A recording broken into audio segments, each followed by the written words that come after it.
Welcome to the Close the Chapter podcast. I am Kristen Boyce, a licensed marriage and family therapist with a private practice, Pathways to Healing Counseling.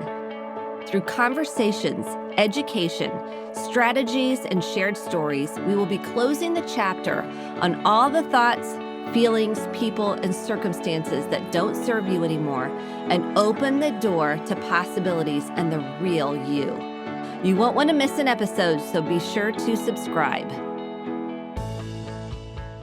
You're here, and I'm so excited you're listening to today's Close the Chapter podcast. If you are struggling with identity in terms of culture, and it comes in many forms. So my guest today grew up with parents from two different cultures and traveling to those two different cultures. And how does that impact her sense of self, her body, and her identity of being her authentic self?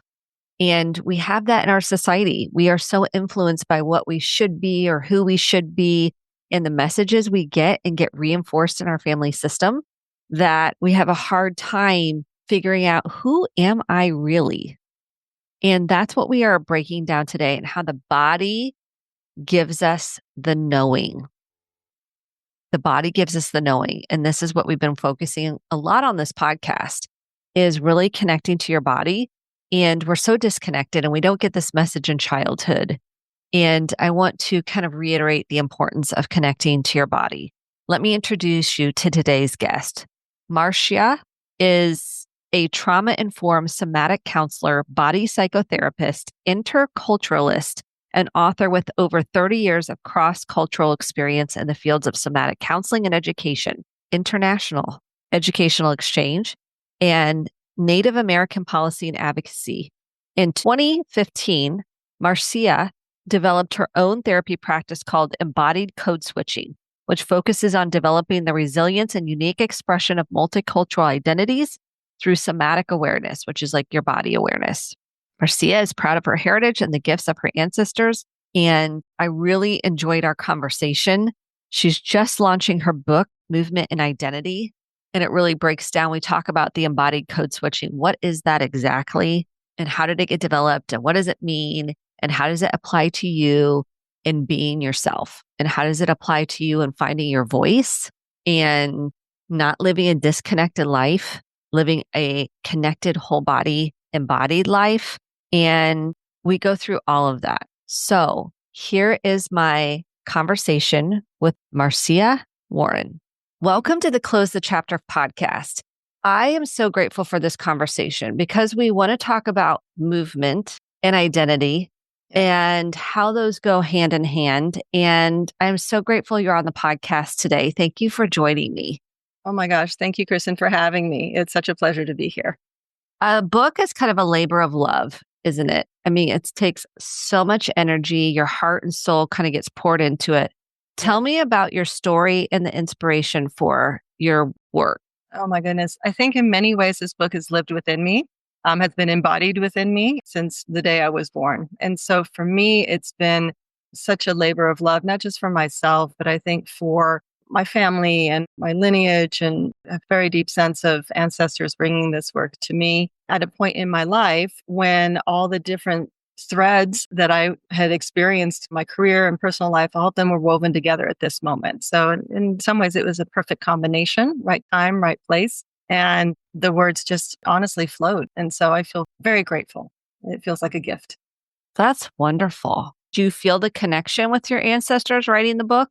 Oh my goodness. Yeah. For me, when the book came to me, and I'll just share that story, it was coming off of COVID. So when COVID began, as you know, everyone, all the readers, it became a time of deep introspection because that's just what we were offered at that time.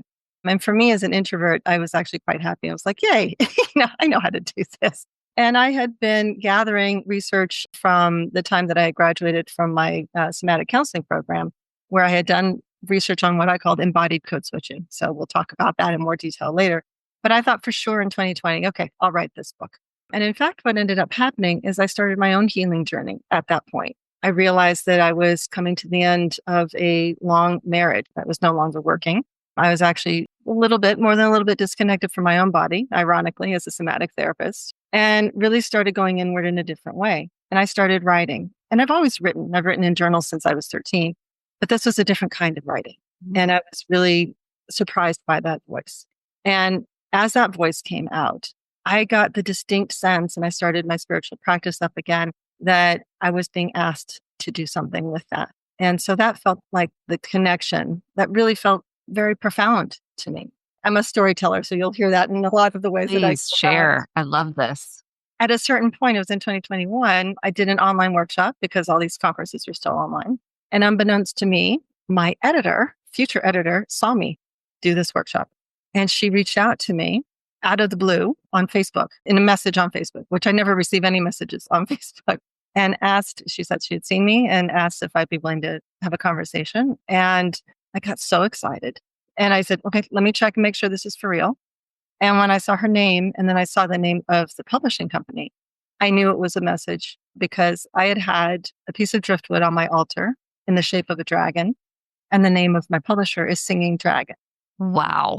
That to me was the confirmation that I was on my, not only my own healing journey, but a journey that was larger than me.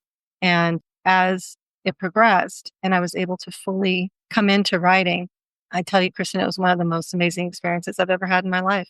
It was just like being in the company of so many. I could feel my ancestors. I could feel the lineage pieces. I could feel not just my life, but so many other experiences that had touched my life, lived within me, coming through the book. This is so important because I'm a journaler, been similar to you because we had kind of kindred spirits. I'm a journaler. I've written, but you said this was different. Yes. Yes. How was it different? Oh, I'm so glad you asked that because I had that question too. As someone who has really been such best friends with my journal, as I'm sure you felt about yours, there's an intimacy in writing in a journal. It's really just for the journal. It's for me and that processing, I think, and trying to understand the world. And there's a lot of deep dives that happen in the journals. This type of writing was personal, but it was observational at the same time. And there was felt like a different kind of energy behind it in terms of really wanting to understand and describe something, not just for my own self, but so that others could also be part of my experience. So it was both vulnerable, but very conscious and very purposeful.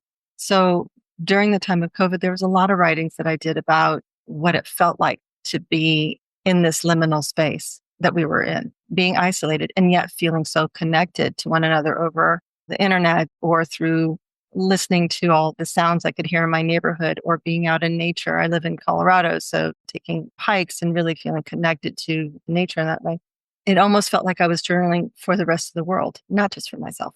That's what the shift was. It went from your process on the page to now you knew that this was for other people.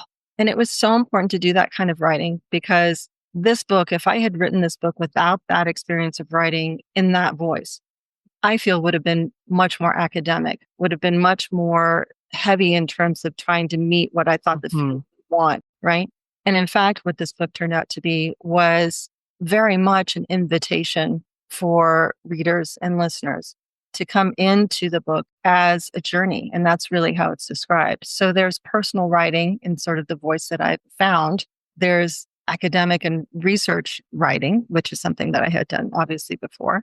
And then there's these little, what I love to call thought bubbles. So you'll hear me throughout the book in these little bubbles. They look like clouds, as if you were in session with me or as if you were in a workshop with me. So there are moments in the book where as you're going through all of the experiences there, that you'll hear me. So you're not alone in the book. So that's really what I think that personal voice taught me, was to both be vulnerable, but also be present with others. I love that because that's what everyone's craving. There's one thing to be in your head and there's another thing to be embodied. And you have the embodied code switching. Yes. Is it the thesis of the book? I mean, not thesis, but is it integration in the book? Yes. Thank you for saying that word. Yes, it absolutely is. And embodied code switching for me, when I discovered that this was being a counselor is my second career. As I was growing up, and I should share with the readers my background, I'm an enrolled member of Santa Clara Pueblo in northern New Mexico. So I'm indigenous on my father's side. And my mother is Brazilian, and she came to the United States to teach Portuguese and Spanish in the late 60s. Didn't mean to stay, but met my father, and so she stayed. So her family is actually Italian origin. And so she's the daughter of immigrants in Brazil. So now I'm the daughter of immigrants in the United States, as well as being indigenous and being of this place since before people came. So I have those experiences, and I had those experiences growing up in between those cultures and being immersed in those cultures without knowing the language, which was on my father's side, something that was very typical about his generation. We weren't taught our native languages because of federal policies. And my mother, because she came to the States at the age that she did, she was still learning English. So I think for her, it was still part of her process of fully speaking English when we were at home. But when we went to Brazil, then she would switch to Portuguese, which I didn't understand. So I'd have to learn over and over again. So for me, the way I engaged with those cultures was completely on a somatic and nonverbal level. Got really good at trying to understand what was going on within these different cultural contexts without knowing what people were saying. So got very attuned. So that experience shaped me in a way that I was always seeking something in my education to make sense of this cross-cultural experience. So my undergraduate degrees were international relations or international studies. Then my first graduate degree was international relations. I worked in international education. I was a senior policy advisor for Native American Affairs under the Clinton administration. So I'm very proud of that. Had this career. Thank you. Had this big career. And then I had my kids and I had a nonprofit around that time too. And then it got to a point where I was like, I just want to stay home with my kids. These are moments I don't want to miss. And I really want to focus on being there for them in a way that felt fulfilling to me. So I did that. And then I decided to go back to school when they were a little bit older, knowing that at some point they would leave home. And I wanted to have something there for me to transition that time. And I'm advocate at heart, did a lot of advocacy. And so I'm like, okay, I still want to work with people. I want to help people. So I found this somatic program at Naroka University, entered into this program thinking, okay, this will be separate from my previous life. And there was a moment in one class we were talking about understanding what we called our movement signatures, how we move in the world, postures, gestures, how we take up space, all of those things, how we are embodied. And I realized I didn't have just one identity embodied. I had three. So I had one that would show up when I went back to my tribe. I had one that would show up when I was in Brazil. And I had one that was in between and didn't really know what the heck she was doing most of the time. And each one had their own spatial awareness, had their own kind of, in a way, posture and feeling of tension, relaxation, awareness, all that kind of thing. They're very distinct for me. And I realized that there's a movement in between. And that's when I heard the term code switching for the first time, which is really about, initially, it's how linguists were talking about bilingual folks switching in between their languages. How would they know to do it? So I started to do that research and found that psychology had started to look at it in terms of multiracial and biracial folks and the psychological impacts of being this identity, which can be both, of course, challenging and have many skills at the same time. And I thought, okay, for sure, there's got to be somebody talking about how this feels in the body. And no, there wasn't. So that's where my research landed. And that's where embodied code switching was born, was how do we move in between our identities? How do we embody each one? And then how do we find fluidity as we go in between and do it with choice and consciousness so that it doesn't feel like we're pushing parts of ourselves away in order to meet the cultural context that we're in. I think that's so significant, pushing parts of ourselves away. Mm-hmm. Yeah. Tell me more about that for folks listening. I think for your readers who might be hearing this right now and thinking, I don't know if I have a multicultural identity. I think all of us do if you really feel into it. My first experience with it, of course, is my cultural and racial identity. But we also hold gender identities and sexual orientation and ability and age, even generational. If you think of any identity that has a cultural component to it, there's going to be unspoken rules and norms, right? And ways that we know that we are part of a group, and ways that we know that we're not part of a group. So understanding that it's not just parts, although parts are very important, and I love working with parts in therapy, that it's really kind of a complex constellation of attributes that we can hold as identities. That's the first part of really acknowledging, I think, that those are quite important to our experience. In fact, they're essential to our experience as humans on this planet. It's how we understand our world, how we make sense of our world, and how we find our people. Now, the painful part is if you hold more than one identity and you're trying to shift in between those, there's always going to be a sense of not being enough and not belonging fully. For me, there was a term that I found in an academic article, which this article made me cry, which if you've ever read academic articles, you know those things don't usually make No. you. But this one did. And it was an article that was talking about a concept called cultural homelessness. Feel into that for a moment. So really these researchers were talking about the sense of not having a cultural home because you're constantly trying to find it because you're from more than one. So it's a sense of longing. There's a sense of, again, kind of not enoughness, but it's also this part that gets flipped a little bit too in terms of, I don't know how to do this. I don't fit in. I'm different. So for me, the painful part of the experience is that there's a sense of not actually belonging in one place and not knowing how to do that. And so there's a constant like external focus. At least for me, I got very externally oriented and was constantly producing ways that I could be either fitting in or not standing out, became very chameleon-like. And so my sense of self became very permeable and malleable. And I'm not even sure if I had a solid sense of self that wasn't constantly adjusting to the outside world. So how did you work through that? I would say it took a lifetime and it still continues to be that way. Mm-hmm. There is no end point to this journey, to any of our healing journeys, right? Mm-mm. There's constant opportunities to refine and to understand and to deepen and to become conscious of what we do and why we do it. And then along those moments, there's also an invitation to be incredibly gentle with oneself. At least that's what I keep telling myself to be because there's so many shoulds. I should know this by now. I should have figured this out by now. I think one of the important things in this process for me was understanding there was great wisdom in what I was doing. It came from love. I did want to fit in. I did want to understand. I loved the cultures and do love the cultures that I'm from. I wanted to be part of the wider world and understand how to move through it in a way that helped me form connections and be in relationship with people. However, there was a point where I was no longer willing to sacrifice myself for that cause. And honestly, that probably came around the time of my separation and divorce, when I really did find that personal voice I was writing in, when I had no other choice other than to find myself amidst everything else, all the roles that were falling away. The only thing left standing was me. And so I had to get to know myself again. It liberated you. One of my dear friends, Lois Bouchon, wrote, she's a TCK author. She wrote about her book title is Belonging Everywhere, Belonging Nowhere, Global Nomad. Like you kind of feel like you're a nomad, but you feel all these parts and cultures as a part of you. How does the body, because this is the cornerstone of your work, is the body and how to reconnect with your body. I love how you said your body's giving you information, whether you went to Brazil and that culture or your tribe or wherever you were, your body was telling you information. Oh, yeah. Feel into it for a moment. Every single one of us have a body. And in this body, this is how we connect, literally how we connect with our outside world. Our skin touches the air. Our eyes, if we have the gift of sight, see the images. Our hearing, if we have the gift of hearing, hear the sounds. We hopefully can smell, we taste, all those things. Our body is a portal into our inner consciousness, into our inner knowing. Without this body, well, we'd have a very different experience, and that's a spiritual experience.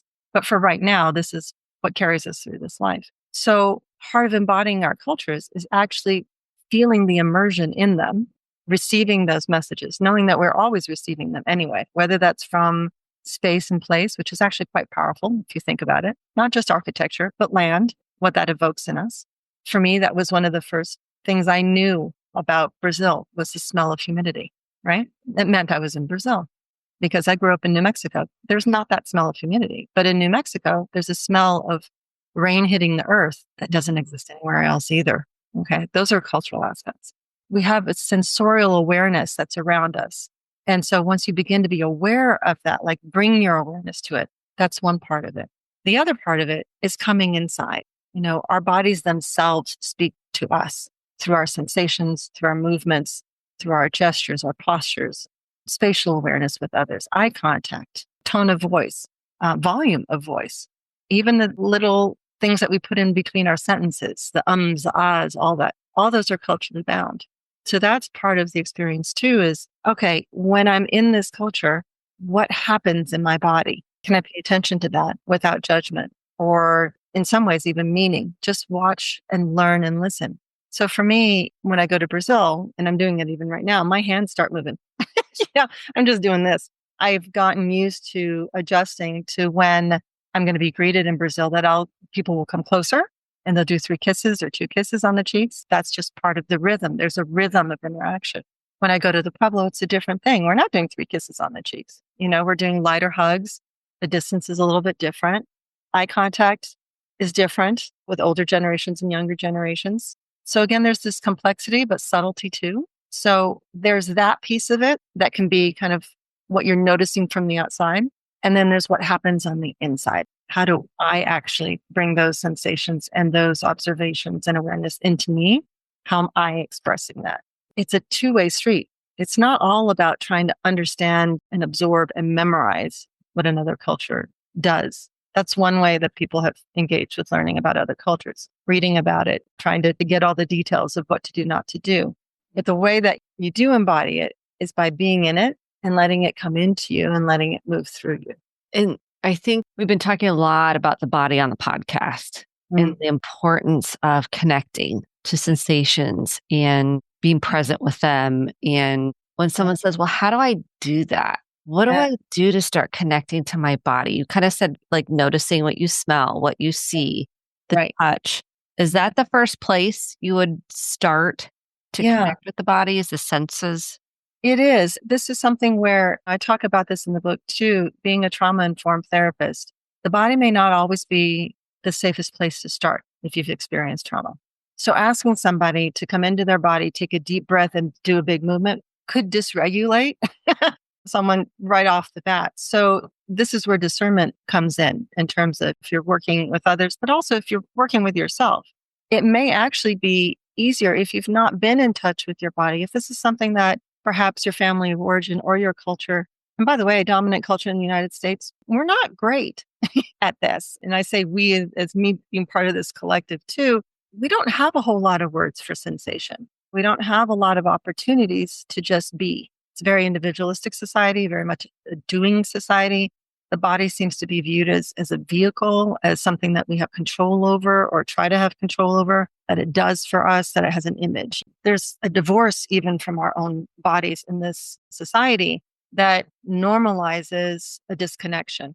And I would really, really love to challenge that and say, you're giving away your authority on your body to outside sources that don't even know you, to the media, to the medical community, to educational systems, to even government systems. Everyone else gets to comment on your body, but you get to live in it. So the invitation when I work with folks about somatic awareness, start where it feels accessible. If you want to notice your environment, notice the environment, be in nature, touch a tree. It's like, Hug a tree. Hug a tree. What kinds of things feel good to you? Like, does a weighted blanket feel good to you? Does noise canceling headphones feel good to you? What in your environment actually feels nourishing to you? Go do that for a little while. As you get those sensations coming into your body, then you can start coming in and being like, okay, what's my body doing? Do I tap my foot all the time? Okay, that's interesting. Do I stand next to people in a particular way? How close do I like to get? Start having a conversation with your body. Ask it. I used to tell clients, I'm like, go to the grocery store and then just ask your body where it wants to go and then follow it. It's like, well, I'm going to go see the cookies. Great. Go see the cookies. What do you want to do next? I want to go sit down. Okay, go sit down. Let your body take the lead. And We then are not given this permission. give it permission and give it freedom, because so many times we override ourselves, don't we? We get to a So point where like, much. I can't smile. I have to stand still. What do we tell our children? Sit still. Why? They're not meant to sit still. you know? So all these messages coming from the outside, how do we start listening to our own voice? Well, you start opening doorways so that voice can be heard. And you don't have to go from 0 to 100. Find your points along the way and start building your own world of inner awareness and external noticing. And you put movement in your book title because you're moving between these worlds. Was there other, like, is the body part of that title? Yeah. That was your inspo? I was curious about that. Yeah, because when you get to the embodied code switching part of the book, the experiential itself is moving. So what I invite folks to do is I ask folks to embody 2 identities, 2 cultural identities. And so we kind of set that up as a polarity. So we've got A and B. So you choose your identities. We start off in one place, completely embody that identity. And I have what I call an identity expression infinity loop. So if you think of an infinity loop, right? So along that point, the outer point of the infinity loop, you start with that identity.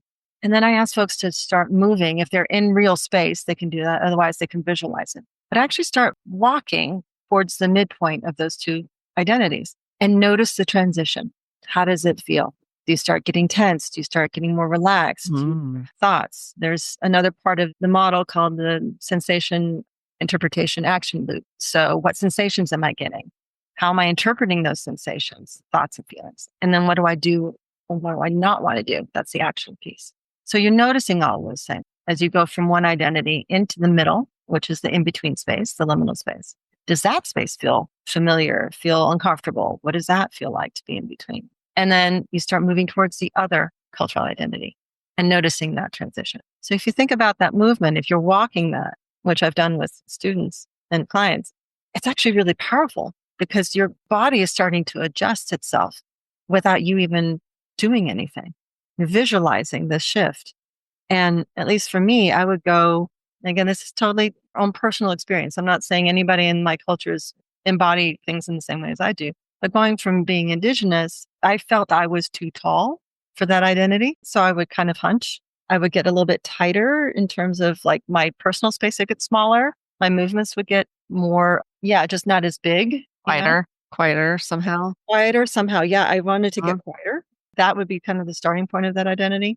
As I started walking, then it would kind of get a little bit looser and I get a little bit sad that I couldn't quite have fit in body-wise to that identity. The in-between space felt actually much more known because that's where I lived most of the time. Still felt difficult because there was a sense of not belonging as much. And then the Brazilian side, my movements would get bigger. I would actually start taking up more space. It would get more fluid in some ways. And at the same time, like it was also almost too big for me. So there was one side that was a little bit too tight, one side a little bit too big. So that's why the in-between space felt a little bit more comfortable. How did you discover what your identity is? I know it's ongoing, it's a journey. Like you said, I mean, we're always going to be, but where you said you're divorced, then you found your voice, you kind of found, how did you find it? This is what people want to know. They're like, well, how do I find that? And then you felt liberated and free. Yeah. Well, I will tell you a secret. It's in us all along. I know this sounds so hard for folks because it was hard for me because there's a big piece of shame around that. Like, again, the shoulds, I should have known, right? But there's a part of you that's waiting for you when you're ready. And every single part that's come before you is absolutely valid in what they did, absolutely wise in what they did. And in fact, I think about all my younger selves and all the things that each one of me did in her life. And my God, what a beautiful experience. You know, all the different pathways I took that I had no idea what I was doing or why I was doing it, they've all come together now. I'm 56. You know, it's like it took a while for everything to come together and it's still evolving. But there's a piece of this that has to do with honesty too. Yes. There's a lot that we do hide from ourselves. And when you find enough safety, and what I mean by that, there's a concept that we talk about in social justice work, being safe enough. You never have 100% safety, but safe enough. If you're able to find a set of relationships, the place that you live, the work that you do, whatever it is that helps you feel safe enough, that's usually when all the traumas start to arise because now they have the space to be seen. If you have the support and go get the support, please don't try to do this on your own. Go get the support. Okay. And I'm a therapist. I've seen therapists because therapists need therapists. Okay. Hello. 100%. 100%. We think we know what to do. That might be right, but there's an element of surrender. You must surrender to the process and having a guide with you, not someone who tells you what to do, but having a guide with you is invaluable. It is an organic process that then as those pieces start to be healed, there's more space for who you are to emerge. When there's less for all the coping mechanisms to do, then there's, again, more space, more freedom for who you are and what you're meant to do in this life to come through.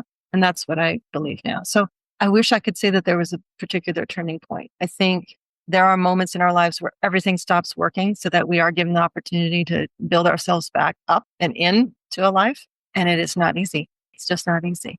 But boy, is it worth it. Yes. I love this, what you're saying about when we get out of our coping mechanisms. Yeah. then there's room for those buried truths about ourselves can come forward.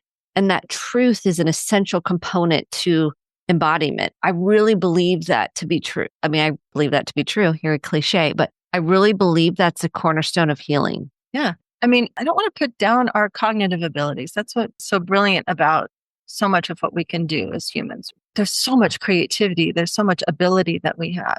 And yet we don't often listen to all the parts of our experience. The body being one, that's incredibly important. Emotions being another, incredibly important. The movement that I also talk about is moving in between those three parts of ourselves. So what's our mind doing? Check in with that. What's our body doing? Check in with that. What are our emotions doing? Check in with that. What am I feeling in all three? But move between those three. Because if we prioritize one and ostracize the others, we are cutting ourselves off from a wealth of experience and a depth of knowledge that we carry within all the time. The mind is going to look for things always, and it will never be satisfied. The body knows things. It already knows. And not only this present moment, but if you think about the research that talks about epigenetics and how we carry genetic information, they talk about trauma being carried down through generations. There's also research talking about that within, if you've carried a child, if you've been pregnant, that the cells from that child actually migrate out of the womb and live in the mother, which means that each one of us are part of each other in that way, on and on and on and on. What have we been given through the generations that comes through the body? That's a beautiful way to put it. I think the mind will never be satisfied. That was key. Yes. And the body has the knowing. So if we take something away from today, really sit with that, those parts of yourself. And are you connecting to all those parts? Is one part maybe bigger than another part, taking over more? And we invite all the parts in. I'm so curious. What is one book that you've read that has had the biggest impact in your life? It can be about anything, but like if you had one book, I know this is like trying to pick your favorite that is so child. If one that comes to mind, it could be anything.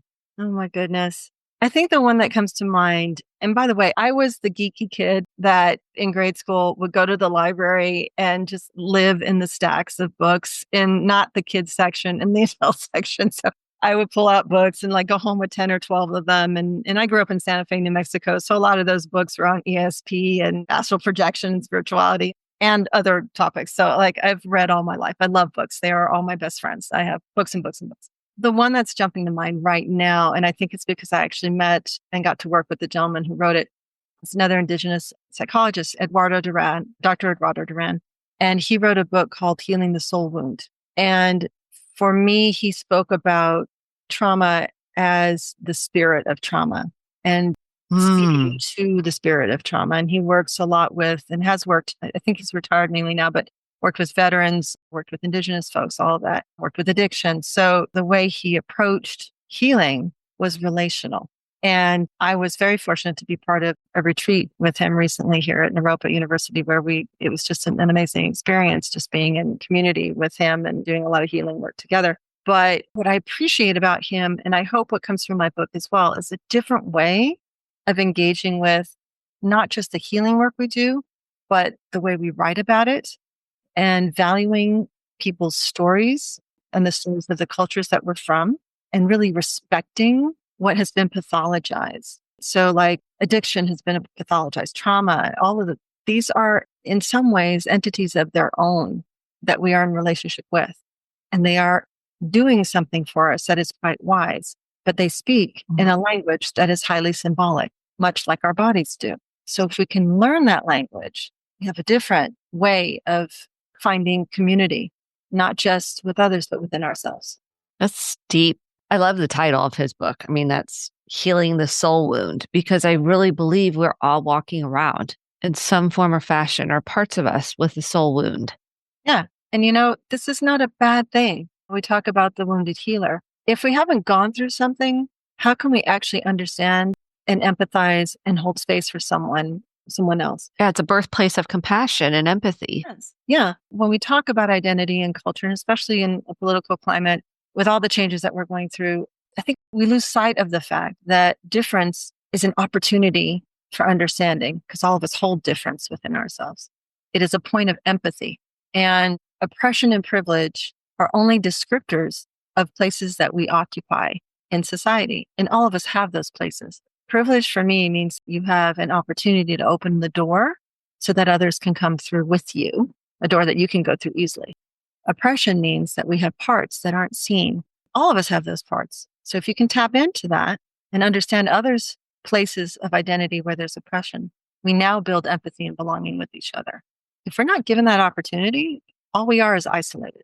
That's what scares me about these times, is by polarizing people in their identities, we're in effect separating ourselves from others, and we're separating ourselves from ourselves. And as a mental health and wellness practitioner, that concerns me deeply. I don't want my clients to feel separated from themselves. I certainly don't want them to be separated from their communities or from places of nourishment for them or resources that can help them. So for me, connection is absolutely essential. What do you think separation does to the soul? Oh my God, it kills it. I think that's one of the greatest challenges we have right now is we think we're connected through the internet or through other means. In effect, I think we're having a crisis of isolation and we don't know how to find each other. So we are social animals and we need each other. And for me anyway, the beauty of diversity is that I get to learn about so many different people.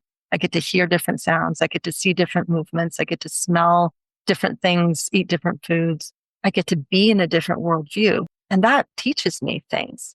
It teaches me and illuminates for me a different way of engaging with this world. And that just makes me happy. I love this. Thank you for the work you're doing in the world. I am so grateful for you. And this is much needed right now. I mean, we are in a time of, I think you really articulated that beautifully, of separation rather than connection.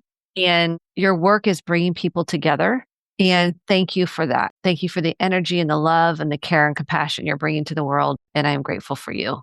Thank you so much. And thank you to your listeners. And I just want to say to them, you're not alone. You're not alone. Find us through the books that you read, because books are connecting too. Find us through the voices you hear. And I value you. I appreciate you. Thank you, Kristen. That. Thank you to everybody who's listening to this and sharing this and starting these deeper conversations. We are so grateful for you and being here. Thank you. Thank you so much for listening to the Close the Chapter podcast. My hope is that you took home some actionable steps along with motivation, inspiration, and hope for making sustainable change in your life. If you enjoyed this episode, click the subscribe button to be sure to get the updated episodes every week, and share with a friend or a family member. For more information about how to get connected, visit Kristen, Kristen, Boyce, Boice.com. Thanks and have a great day.